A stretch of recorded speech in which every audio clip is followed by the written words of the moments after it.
So it's definitely been a weird couple of days in the gaming industry, and I wanted to make sure that I kind of vetted a lot of this stuff and talk about it before there's a lot of other kind of rumors and things like that. So it's a strange situation that's going on. As you guys know, months ago, WB Games was rumored to be possibly on the selling block, and there were many possible suitors, including Microsoft, Sony, EA. There was a lot of suitors for the company, and that makes a lot of sense because they do a lot of good games. They have a lot of things. The problem was the rumored 4 point something billion dollars to buy the studios and all that didn't include the IP. So what good would some of these studios be, like Rocksteady, without the DC license or the Batman license, etc.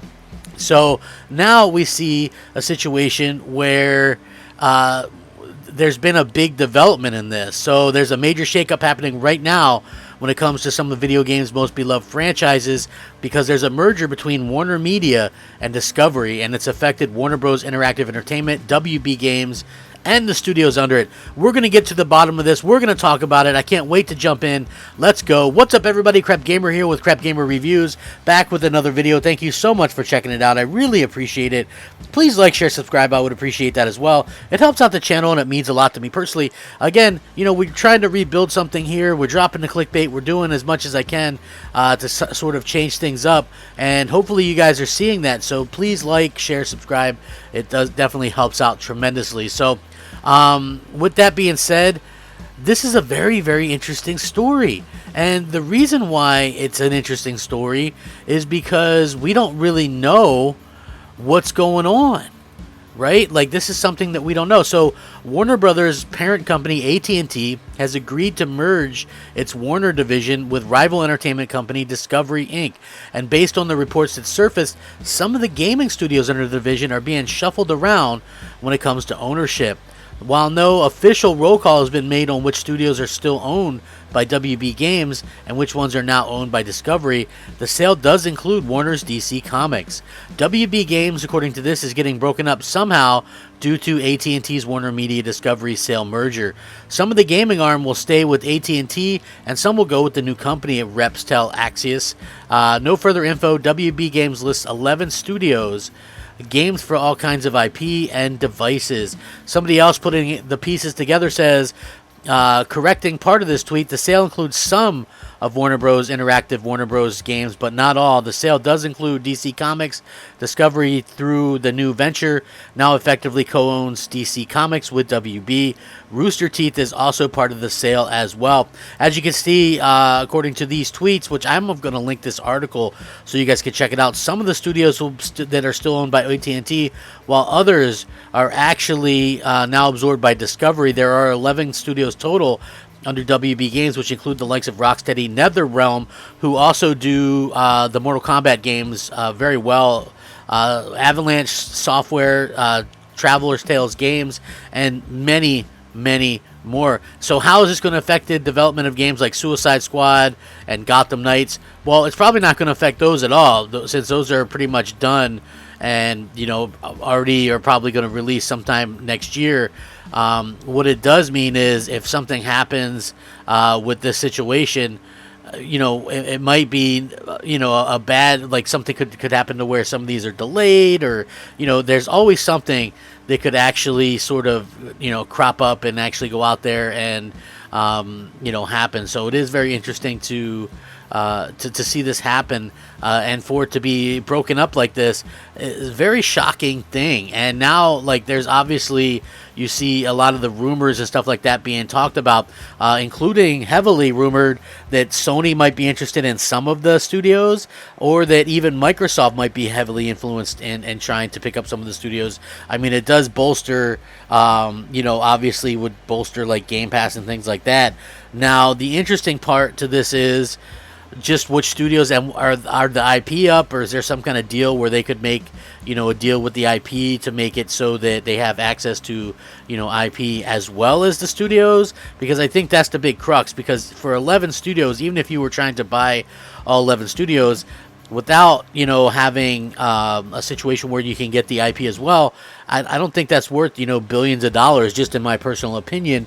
Although, especially given the take that Traveler's Tales are specifically due, like the Lego games and things like that, and Rocksteady's only games that they've made so far have been the Batman Arkham games. So we'll have to see how that kind of works out, and what this means for the future of these IP, and what it means for the future of WB Games. It's very much sort of a very weird situation, getting broken up, selling off most of its media in a sales merger with Discovery. AT&T, man, they're at it again. WB Games parent company merging Discovery to form a new company that's already being billed as one of the largest global streaming players.